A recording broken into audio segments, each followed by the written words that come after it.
Hi mga ka-viewers! Welcome to my YouTube channel! Ay, ang gara ng boses ko. So, yun nga mga ka-viewers ko dyan. So, ngayon ang update sa aking buhay. Charis. Ay, yan nga, nakapasok na tayo ng trabaho. Kaso maingay nga dito sa amin, sa bahay. Nagbo-voice over ako. So, rinig siguro ang lakas ng kantahan dito sa amin. So, yan nga.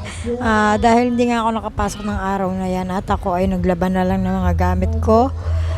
Gamit ko pampasok sa trabaho, bag, airnet, apron, sapatos, lahat nilaban ko ng mga ka-viewers ko. Dahil para pag tayo ay pumasok na ulit, malinis na ang ating mga gagamitin. So pinaglaban-laban ko nga yan lahat. Simula sa pangbaba kong ginagamit hanggang sa taas. Lahat na nilaban ko mga ka-viewers. Dahil syempre, pag tayo ay araw-araw may pasok, hindi na natin yan magagawa mga ka-viewers. Dahil nga madaling araw ako umaalis, tapos gabi na nakakauwi sa amin dahil nga nilalakad ko lang. So mga isang oras ko rin yung nilalakad. Lumalabas kami sa trabaho alas 5, nakakarating ako sa bahay ay alas 6 na.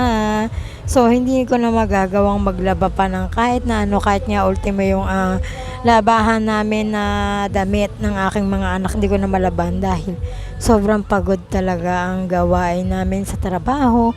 Kaya at saka talagang hindi na ako makakapaglaba dahil gabi ng anak ko nakakarating. So, yung dalawa ko ng anak ang gumagawa ng mga labahin kapag kailangan ng maglaba. Pero katulad niyan, hindi ako nakapasok.